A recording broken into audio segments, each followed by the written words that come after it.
نحمدہ و نصلی علی رسولہ الکریم اما بعد فاعوذ باللہ من الشیطان الرجیم بسم اللہ الرحمن الرحیم اللہم انی اعوذ بک من علم لا ينفع ومن قلب لا یخشع ومن نفس لا تشبع ومن دعوت لا یستجاب لها۔ اے اللہ، بے شک میں پناہ چاہتا ہوں اس علم سے جو نفع نہ دے، اس دل سے جو نہ ڈرے، اس نفس سے جو سیر نہ ہو، اور اس دعا سے جو قبول نہ ہو، آمین۔ آیت نمبر 129۔ وَلَوْلَا كَلِمَةٌ سَبَقَتْ مِن رَّبِّكَ لَكَانَ لِزَامًا وَأَجَلٌ مُّسَمًّى۔ اور اگر آپ کے رب کی طرف سے ایک بات پہلے سے طے نہ ہو چکی ہوتی اور ایک وقت معین مقرر نہ کر دیا گیا ہوتا تو یہ عذاب چمٹ چکا ہوتا۔ مفسرین لکھتے ہیں کہ اس امت یعنی امت محمد صلی اللہ علیہ وسلم کے بارے میں اللہ سبحانہ تعالیٰ کا فیصلہ ہے کہ وہ اسے یکسر تباہ نہیں کرے گا، اس لیے کہ نبی کریم صلی اللہ علیہ وسلم سراپا رحمت ہیں۔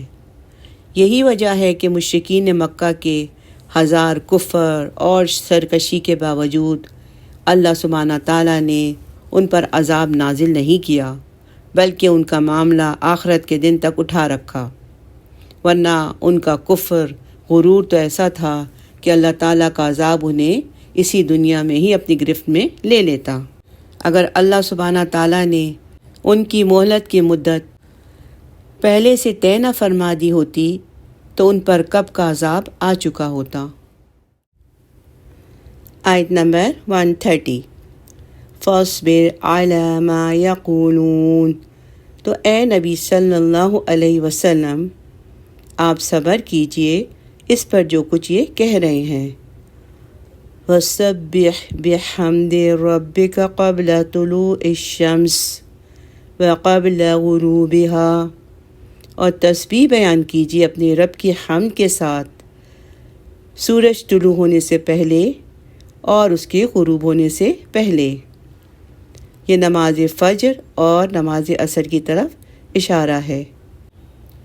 تسبیح بیان کرنے سے مراد یہاں پر نمازیں ہیں۔ وَمِنْ آنَاءِ اللَّيْلِ فَسَبِّحْ وَأَطْرَافَ النَّهَارِ، اور رات کے کچھ اوقات میں بھی تسبیح کیجیے اور دن کے اطراف میں بھی۔ رات کے کچھ اوقات میں بھی تسبیح کیجیے سے مراد ہے نماز مغرب اور عشاء۔ آگے ہے لَعَلَّكَ تَرْضَىٰ، تاکہ آپ صلی اللہ علیہ وسلم راضی ہو جائیں۔ اگر آپ اس پر عمل کریں گے تو اللہ تعالیٰ آپ کو خوش کر دیں گے، ان احکام کی تعمیل کا ایسا اجر ملے گا کہ آپ راضی ہو جائیں گے۔ نبی کریم صلی اللہ علیہ وسلم کو تسلی دی جا رہی ہے کہ یہ کفار مکہ جو آپ کو جادوگر، شاعر، کاہن اور نعوذ باللہ کذاب وغیرہ کہا کرتے ہیں، تو آپ ان باتوں کا خیال نہ کیجیے۔ ان کو عذاب دیے جانے کا جو وقت مقرر ہے اس وقت انہیں کوئی نہیں بچا سکے گا۔ آپ صبر اور سکون کے ساتھ اپنے رب کی حمد و ثنا میں لگے رہیں۔ طلوع آفتاب اور غروب آفتاب سے پہلے اپنے رب کی تعریف بیان کرنے کے لیے تسبیح پڑھیے، یعنی فجر اور عصر کی نمازوں کا خوب اہتمام کیجیے۔ رات کے اوقات میں بھی اپنے رب کی پاکی بیان کیجیے، یعنی مغرب اور عشاء کی نمازوں کا بھی خیال کیجیے، اور دیکھیے دن کے دونوں کناروں میں اپنے رب کی پاکی کرنے کا زیادہ خیال کیجیے۔ مفسرین لکھتے ہیں کہ اس سے مراد فجر اور عصر کی نمازیں ہیں۔ ان کا دوبارہ ذکر خصوصی اہتمام کے لیے کیا گیا ہے۔ بعض کہتے ہیں اس سے مراد ظہر کی نماز ہے، اور بعض اس سے دن کے مختلف اوقات میں نفل نمازیں مراد لیتے ہیں۔ آیت کے آخر میں اللہ سبحانہ تعالیٰ نے فرمایا کہ آپ اس پر عمل کیجیے گا تو آپ کو اپنے رب کی جانب سے ایسا اجر ملے گا کہ آپ خوش ہو جائیں گے۔ بخاری و مسلم میں ہے کہ نبی کریم صلی اللہ علیہ وسلم نے فرمایا کہ تم لوگ اپنے رب کو دیکھو گے جیسے اس چاند کو دیکھتے ہو۔ اس کی دید سے تمہیں کوئی چیز روک نہ سکے گی۔ اگر تم سے ہو سکے تو طلوع آفتاب اور غروب آفتاب سے پہلے کی نمازوں کی ادائیگی میں اپنے نفس سے مغلوب ہو کر سستی نہ کرو۔ پھر آپ صلی اللہ علیہ وسلم نے یہی آیت پڑھی۔ آیت نمبر 131۔ وَلَا تَمُدَّنَّ عَيْنَيْكَ إِلَىٰ مَا مَتَّعْنَا بِهِ أَزْوَاجًا مِّنْهُمْ۔ اور آپ صلی اللہ علیہ وسلم کی نگاہیں نہ اٹھے ان چیزوں کی طرف جو ہم نے ان میں سے کئی لوگوں کو دی ہوئی ہیں۔ زہرۃ الحیات الدنیا لنفتنہم فیہ، یہ چمک دمک ہے دنیاوی زندگی کی تاکہ ہم ان کو اس میں آزمائیں۔ وَرِزْقُ رَبِّكَ خَيْرٌ وَأَبْقَىٰ، اور آپ صلی اللہ علیہ وسلم کے رب کا عطا کردہ رزق بہتر اور باقی رہنے والا ہے۔ اس آیت میں فرمایا جا رہا ہے کہ کفار اور مشرکین کو دنیا کی زندگی میں جو آرام اور آسائش کے جو اسباب دیے گئے ہیں وہ دینی اعتبار سے کوئی اچھی چیز نہیں ہے، بلکہ ان کے لیے آزمائش اور فتنہ کا باعث ہیں۔ اسی لیے اللہ سبحانہ تعالیٰ نے نبی کریم کو ان کی خواہش کرنے سے منع فرمایا اور بتایا کہ آپ کا رب نیک عمل کرنے والوں کو آخرت میں جو اجر اور ثواب دے گا وہ بہت ہی بہتر اور دائمی ہوگا۔ آپ صلی اللہ علیہ وسلم تو اس حقیقت سے آشنا ہیں اور آپ صلی اللہ علیہ وسلم جانتے ہیں کہ دنیا اور اس کا مال و متاع سب کچھ فانی ہے، اور اس مال و متاع سے مقصد صرف لوگوں کی آزمائش ہے۔ اس آیت کا ایک اور مفہوم بھی بیان کیا گیا ہے کہ اللہ سبحانہ تعالیٰ نے آپ کو جس منصب رسالت پر فائز کیا اور جو آخری دین اسلام دے کر بھیجا ہے وہ ان دنیاوی نعمتوں سے کہیں زیادہ بہتر اور ہمیشہ باقی رہنے والا ہے جو مشرکین کو دیا گیا ہے۔ دونوں کے درمیان دور کی بھی مناسبت نہیں، اس لیے کہ دین اسلام دنیا اور آخرت کی نیک بختی کا ذریعہ ہے، اور انہیں یعنی کفار کو جو چیز ملی ہے جو کچھ ہی دنوں کے بعد ختم ہو جانے والی ہے۔ ابو رافع سے روایت ہے کہ ایک دن رسول صلی اللہ علیہ وسلم کے پاس ایک مہمان آیا۔ آپ کے گھر میں کوئی چیز نہیں تھی تو آپ صلی اللہ علیہ وسلم نے مجھے ایک یہودی کے پاس بھیجا۔ وہ ماہ رجب کا چاند نکلنے تک کے وعدے پر آٹا ادھار دے دے۔ اس نے رہن کا مطالبہ کیا۔ واپس آ کر میں نے آپ صلی اللہ علیہ وسلم کو خبر دی تو آپ نے فرمایا، اللہ کی قسم میں آسمان میں امین ہوں اور زمین میں بھی، اگر وہ مجھے ادھار دے دیتا تو میں ضرور اس کے پیسے ادا کر دیتا۔ میرا لوہے کا ذرہ لے کر اسے دے دو۔ میں ابھی وہاں سے واپس بھی نہ ہوا تھا کہ یہ آیت نازل ہوئی جس میں آپ صلی اللہ علیہ وسلم کو دنیا کی رغبت نہ کرنے کی نصیحت کی گئی ہے، جبکہ نبی کریم صلی اللہ علیہ وسلم جو دونوں جہانوں کے بادشاہ ہیں ان کی زندگی بہت ہی سادہ تھی۔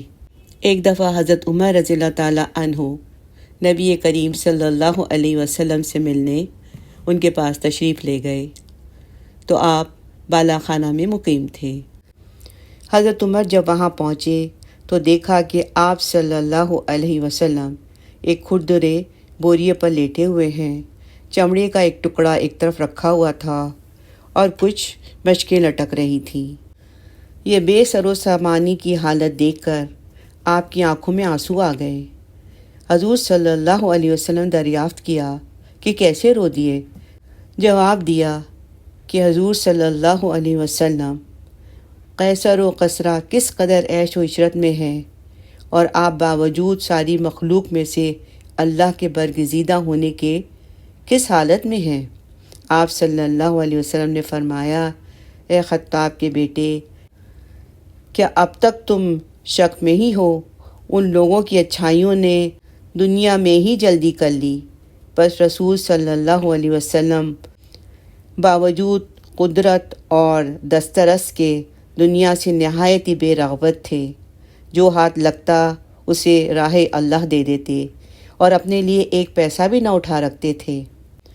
ابن ابی حاتم میں حضور صلی اللہ علیہ وسلم کا فرمان ہے کہ آپ صلی اللہ علیہ وسلم نے فرمایا، مجھے تو تم پر سب سے زیادہ خوف اس وقت کا ہے کہ دنیا تمہارے قدموں میں اپنا تمام ساز و سامان ڈال دے گی، اپنی برکتیں تم پر الٹ دے گی۔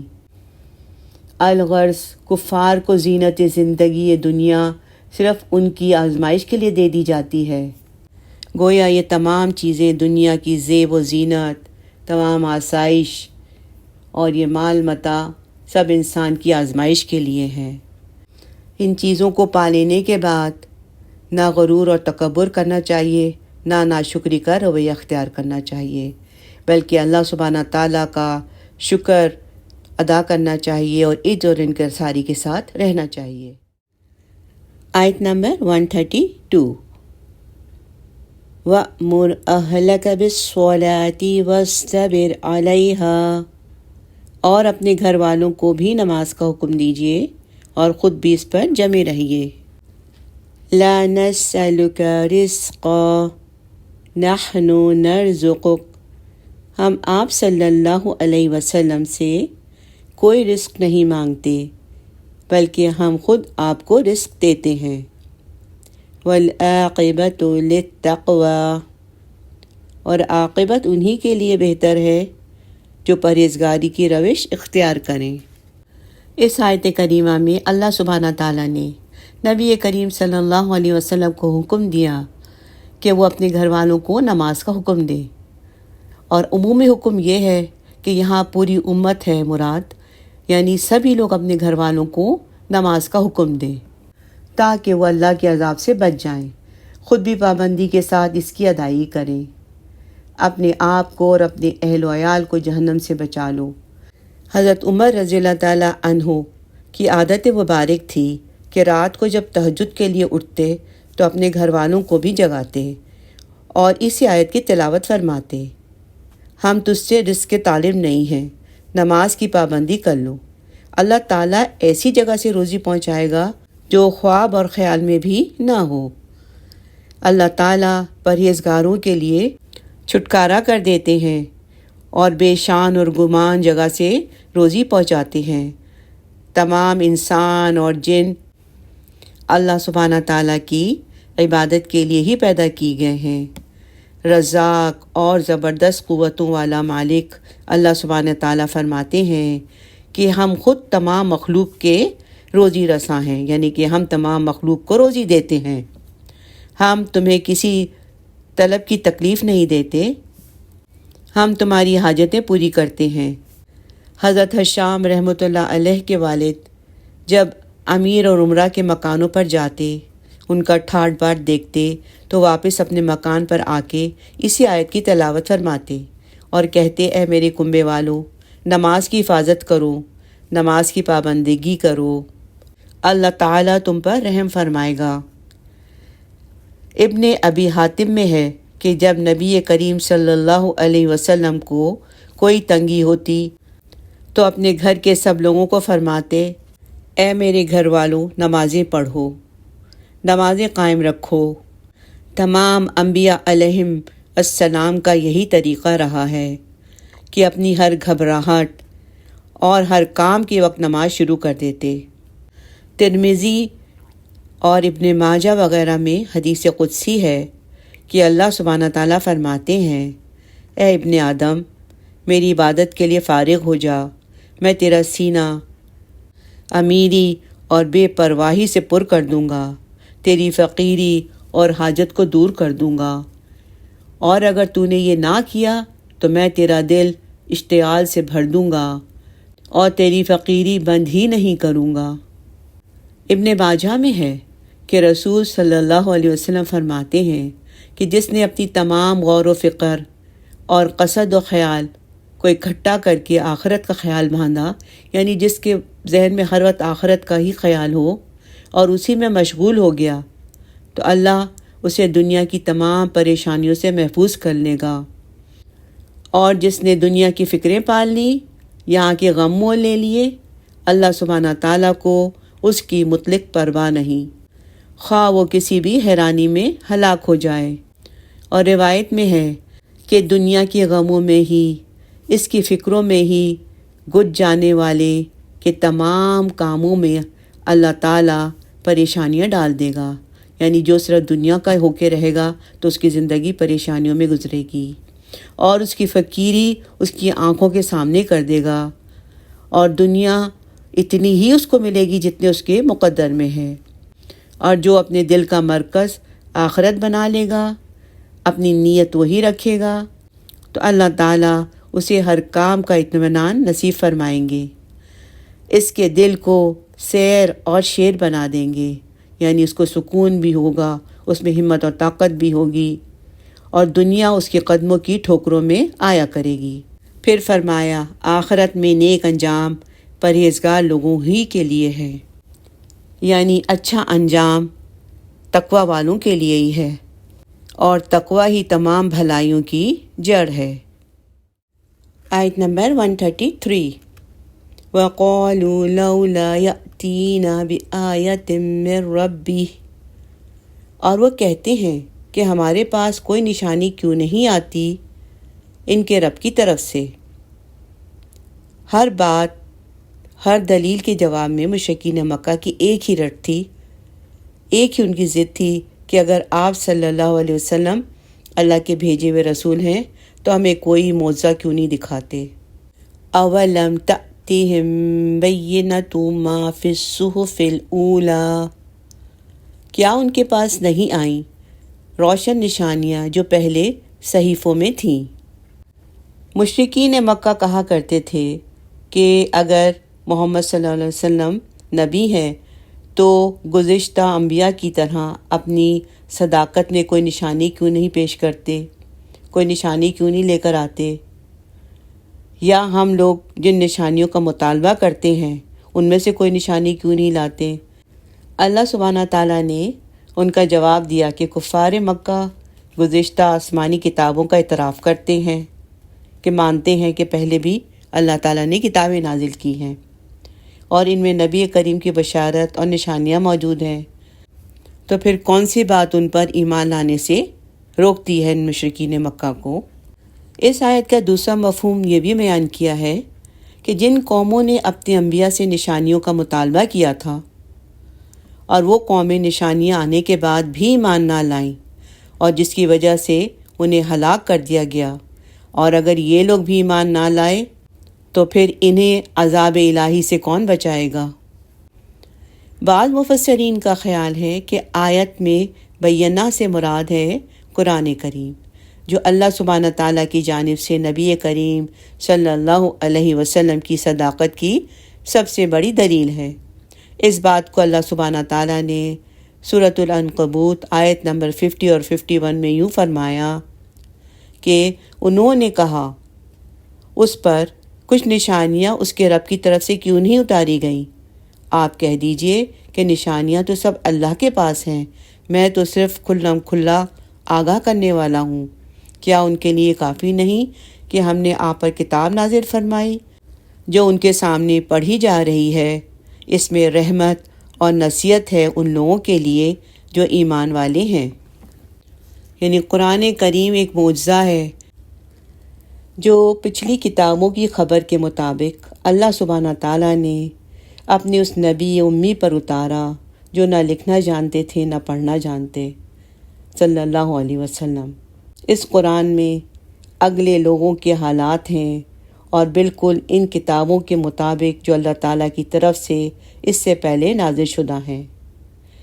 قرآن کریم ان سب کا نگہبان ہے، چونکہ پچھلی کتابوں میں کمی بیشی کی گئی اس لیے قرآن اترا تاکہ سچ اور جھوٹ میں واضح فرق پیدا کر دے اور صحیح حقیقت سامنے ہو۔ صحیح بخاری اور صحیح مسلم میں ہے کہ رسول صلی اللہ علیہ وسلم نے فرمایا کہ ہر نبی کو ایسے معجزے ملے کہ انہیں دیکھ کر لوگ ان کی نبوت پر ایمان لے آئے، لیکن مجھے جیتا جاگتا زندہ اور ہمیشہ رہنے والا معجزہ دیا گیا ہے، یعنی اللہ کی یہ کتاب قرآن مجید جو بذریعہ وحی مجھ تک اتری ہے۔ پس مجھے امید ہے کہ قیامت کے دن تمام انبیاء کے تابع داروں سے زیادہ میرے تابع دار ہوں گے، یعنی میری امت دوسری امتوں سے زیادہ ہوگی۔ لیکن یہاں ہمیں یہ یاد رکھنا چاہیے کہ رسول صلی اللہ علیہ وسلم کا سب سے بڑا معجزہ بیان کیا جا رہا ہے۔ اس سے یہ مطلب نہیں کہ آپ صلی اللہ علیہ وسلم کے اور معجزات نہیں تھے۔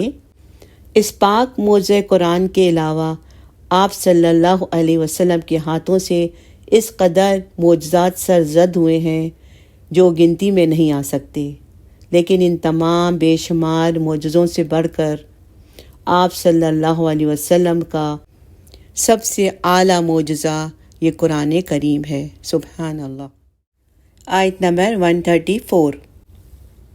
وَلَوْ أَنَّا أَهْلَكْنَاهُمْ بِعَذَابٍ مِّن قَبْلِهِ لَقَالُوا رَبَّنَا لَوْلَا أَرْسَلْتَ إِلَيْنَا رَسُولًا، اور اگر ہم اس قرآن کے نزول سے پہلے ہی انہیں عذاب سے ہلاک کر دیتے تو یہ لازماً کہتے کہ اے پروردگار تو نے ہماری طرف رسول کیوں نہ بھیجا۔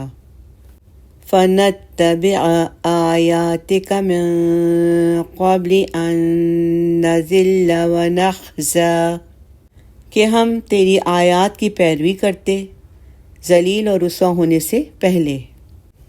اللہ سبحانہ تعالیٰ نے نبی کریم صلی اللہ علیہ وسلم کو بھیج کر اور قرآن کریم کو نازل کر کے اب کسی مشرک اور کافر کے لیے کوئی بہانہ اور کوئی عذر باقی نہ رہنے دیا۔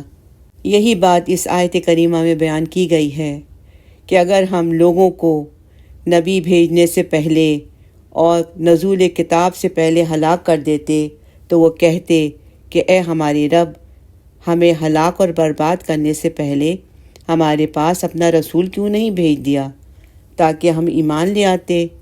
لیکن اب جب کہ ہم نے اپنا آخری رسول بھیج دیا ہے اور اپنی آخری کتاب نازل کر دی ہے تو ایمان لانے سے اب ان کے لیے کون سی چیز مانع ہے، یعنی ان کو ایمان لانے سے کس چیز نے روکا ہوا ہے۔ یعنی اللہ سبحانہ تعالیٰ نے ان کا عذر بھی دور کر دیا، ان میں رسول بھیج دیا، کتاب نازل فرما دی، پھر بھی انہیں ایمان نصیب نہیں ہوا، یہ عذاب کے مستحق بن گئے۔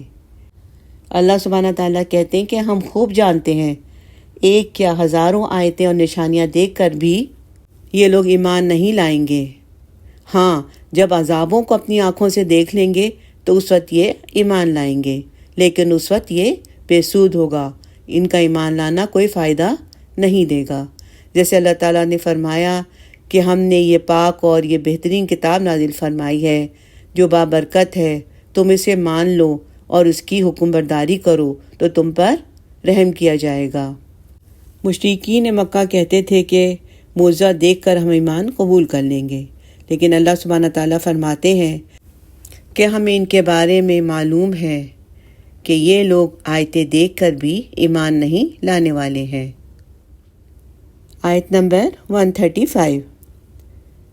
قُلْ كُلٌّ مُتَرَبِّصٌ فَتَرَبَّصُوا، آپ صلی اللہ علیہ وسلم فرما دیجئے کہ ہر ایک انتظار میں ہے، بس تم لوگ بھی انتظار کرو۔ فَسَتَعْلَمُونَ مَنْ أَصْحَابُ الصِّرَاطِ السَّوِيِّ وَمَنِ اهْتَدَىٰ، تو ان قریب تم لوگوں کو معلوم ہو جائے گا کہ کون سیدھی راہ پر ہیں اور کون ہیں جو ہدایت یافتہ ہیں۔ اس آیت کریمہ میں نبی کریم صلی اللہ علیہ وسلم کو حکم دیا جا رہا ہے کہ آپ سرکش کافروں سے کہہ دیجئے کہ ہم اور تم سبھی اپنے انجام کے منتظر ہیں، انتظار کر لو۔ جب مسلمانوں کو ان قریب فتح و نصرت حاصل ہوگی تو جان لوگے کہ کون دین اسلام پر قائم تھا، کون حق پر تھا کون راہ راست پر تھا، کسے اللہ سبحانہ تعالیٰ نے راہ نجات کی طرف ہدایت دی، اور کون گمراہ ہو کر ہلاک اور برباد ہوا۔ چنانچہ تاریخ شاہد ہے کہ اللہ سبحانہ تعالیٰ نے اپنے رسول صلی اللہ علیہ وسلم سے کیا ہوا وعدہ پورا کیا۔ مسلمان آہستہ آہستہ غالب ہوتے گئے اور کفار اور مشرکین جزیرہ عرب سے ناپید ہو گئے کہ جزیرہ عرب مشرکین اور کفار سے پاک ہو گیا۔ فللہ الحمد، آمین۔ یہاں اس رکوع کا اختتام ہوا۔ بارک اللہ لی و لکم، اور اس کے ساتھ ہی جز نمبر 16 کا بھی اختتام ہوا۔ ربنا تقبل منا انک انت السمیع العلیم، ربنا لا تؤاخذنا ان نسینا او اخطأنا، آمین۔ سبحانک اللہم و بحمدک، نشہد ان لا الہ الا انت، نستغفرک و نتوب الیک۔ السلام علیکم ورحمۃ اللہ وبرکاتہ۔